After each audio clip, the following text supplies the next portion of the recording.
নমস্কার দর্শকরা, রকমারি ব্যঞ্জনে আজ আমি এসেছি সামার স্পেশাল ঠান্ডা ঠান্ডা একটা ডেজার্ট রেসিপি নিয়ে। যেহেতু এটা আমের সিজন, তাই ডেজার্টটাও হোক আম দিয়ে। তাই আজ বানাচ্ছি ম্যাঙ্গো চিজ কেক, কোনো বেকিংয়ের ঝামেলা ছাড়াই। এর জন্যে কী কী উপকরণ লাগছে সেগুলো একবার দেখে নেব। নিয়েছি বড় সাইজের একটা ফ্রেশ পাকা আম টুকরো করা। নিয়েছি হাফ কাপ ব্লেন্ড করা পাকা আমের পাল্প। নিয়েছি 300 গ্রাম হোমমেড ক্রিম চিজ। এটা কিভাবে বানিয়েছি সেটার রেসিপি লিংক আমি ডেসক্রিপশানে দিয়ে দেব, সেখান থেকেও দেখতে পারেন অথবা বাইরে থেকেও কিনে নিতে পারেন। নিয়েছি 10 থেকে 12টা বড় সাইজের ডাইজেস্টিভ বিস্কিট। আছে 150 গ্রাম হোয়াইট চকলেট টুকরো করা। আছে 50 গ্রাম বা 1/4 কাপ মেল্টেড বাটার। আছে 1 চামচ ভ্যানিলা এসেন্স। আর নিয়েছি 200 ml হুইপড ক্রিম, যেটা কাপে মাপলে 3/4 কাপ। ফার্স্ট পার্টের উপকরণ আমি এখনই দেখিয়ে দিলাম, নেক্সট পার্টের উপকরণ আমি তখনই দেখাবো। তাহলে চলুন রেসিপিটা শুরু করি। প্রথমেই নিয়ে নিলাম বিস্কুট, এগুলোকে টুকরো করে নেব।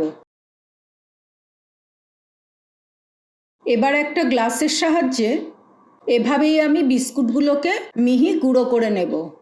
এটা আমি গ্লাস দিয়ে করছি, আপনারা চাইলে মিক্সারেও গুঁড়ো করে নিতে পারেন। দেখুন বিস্কুটটা এরকমই গুঁড়ো হবে। এবার এতে দিয়ে দিচ্ছি মেল্টেড বাটার। বাটারটা দিয়ে আমি এটাকে খুব ভালো করে মিশিয়ে নেব।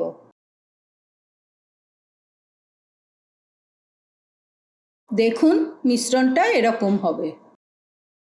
নিয়ে নিলাম একটা বেকিং মোল্ড। এর বেসটা আমি উল্টো করে লাগাচ্ছি যাতে কেকটা কাটতে সুবিধা হয়। এবার বেসটায় একটু বাটার লাগিয়ে একটা বাটার পেপার এতে সেট করে নেব। একইভাবে সাইডেও বাটার লাগিয়ে বাটার পেপার সেট করে নেব।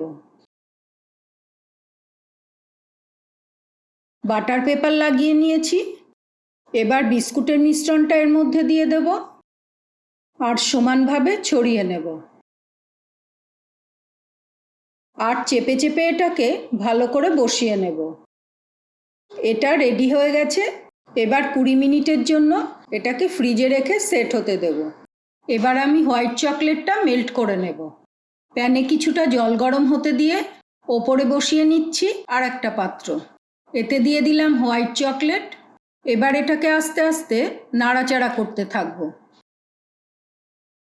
এটা আমি ডবল বয়লারে করছি, আপনারা চাইলে 30 সেকেন্ডের জন্য মাইক্রোওভেনেও মেল্ট করে নিতে পারেন। চকলেটটা মেল্ট হয়ে গেছে। এবার এটাকে সরিয়ে নিয়ে কিছুটা ঠান্ডা হতে দেব। চকলেটটা কিছুটা ঠান্ডা হয়ে গেছে, এটাকে পুরোপুরি ঠান্ডা করা যাবে না। এবার এতে দিয়ে দিচ্ছি ক্রিম চিজ। ক্রিম চিজটাকে রুম টেম্পারেচারে রেখেই দিতে হবে। এবার এটাকে আমি ভালো করে ব্লেন্ড করে নেব। দিয়ে দিচ্ছি 1 চামচ ভ্যানিলা এসেন্স।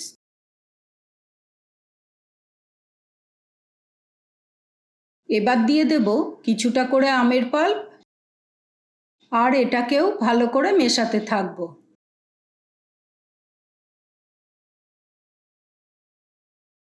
এটা হয়ে গেছে।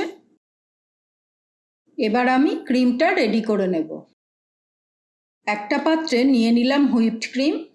ক্রিমটাকে খুব ঠান্ডায় নিতে হবে, না হলে এর ফোম তৈরি হবে না।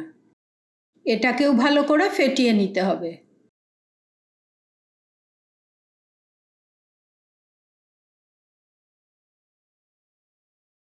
ক্রিমটাকে ফেটিয়ে এরকম অবস্থায় আনতে হবে। এবার এতে দিয়ে দিচ্ছি ক্রিম চিজ আর আমের মিশ্রণটা। এবার এটাকে হালকা হাতে ভালো করে মিশিয়ে নেব। বেশি জোরে মেশালে এর ফোমটা নষ্ট হয়ে যাবে। এটা ভালো করে মেশানো হয়ে গেছে। এবার বেসটা ফ্রিজ থেকে বের করে আনলাম। এটাও ভালো করে সেট হয়ে গেছে। এর মধ্যে আমি আমের টুকরোগুলো সাজিয়ে নেব। এর ওপর দিয়ে দেব ক্রিমের মিশ্রণটা।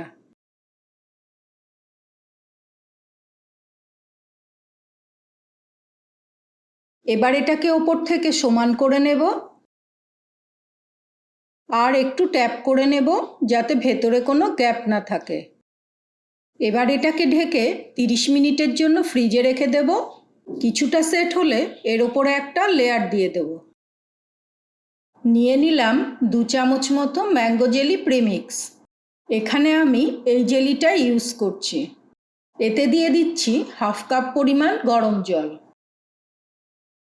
এটাকে এবার ভালো করে মিশিয়ে নেব। আমি চিজ কেকে জেলি ইউজ করছি, আপনারা চাইলে ম্যাঙ্গো পাল্পও ইউজ করতে পারেন। সেক্ষেত্রে ম্যাঙ্গো পাল্পটা একটু ফুটিয়ে নেবেন। এটা হয়ে গেছে। এখন চিজ কেকটাকে ফ্রিজ থেকে বের করে আনলাম। এটাও কিছুটা ঠান্ডা হয়ে গেছে। এবার জেলির মিক্সটা হালকা গরম থাকতে থাকতেই এইভাবে এর ওপর ঢেলে নেব। মনে রাখবেন জেলির মিক্সটা হালকা গরম অবস্থাতেই দিতে হবে, ঠান্ডা হয়ে গেলে এটা জমে যাবে আর দেওয়া যাবে না। এবার এটাকে আমি আবার ঢাকা দিয়ে 6 ঘন্টা বা ওভারনাইট ফ্রিজে রেখে দেব, যতক্ষণ না এটা ভালো করে সেট হয়ে যাচ্ছে। ওভারনাইট রাখার পর এটাকে আমি নিয়ে এসেছি। এটা ভালোভাবে সেট হয়ে গেছে। এবার এটা ডিমোল্ড করে নেব। এবার আমি এটাকে সাজিয়ে নেব। দিয়ে দিচ্ছি কিছু আমের টুকরো, দিচ্ছি কিছু চেরি, আর দিচ্ছি কয়েকটা ব্লুবেরি। আমি এইভাবে সাজালাম, আপনারা আপনাদের পছন্দ মতো সাজিয়ে নেবেন। একটা স্লাইস কেটে দেখাচ্ছি এটা ভেতর থেকে কেমন হয়েছে। দেখুন এটা কত সুন্দর সেট হয়েছে আর দেখতেও কত ভালো হয়েছে। তাহলে দেখে নিলেন ক্যাফের মতো চিজ কেক বাড়িতেই কিছু উপকরণ দিয়ে কত সহজে বানিয়ে নেওয়া যায়, সেটাও আবার এগলেস, নো বেক আর নো সুগার। এই আমের সিজনে এই ঠান্ডা ঠান্ডা আমের ডেজার্টটা অবশ্যই একবার বাড়িতে বানিয়ে খান, যেটা মুখে দিলে একদম মিলিয়ে যায়। এই ম্যাঙ্গো চিজ কেকের রেসিপিটা যদি আপনাদের ভালো লাগে তাহলে এই ভিডিওটাকে লাইক করে দেবেন।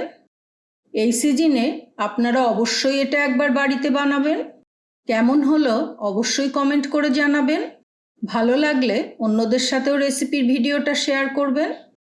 আরও এরকম রেসিপি পেতে আমার চ্যানেলটাকে অবশ্যই সাবস্ক্রাইব করে দেবেন। পুরো ভিডিওটা দেখার জন্য ধন্যবাদ।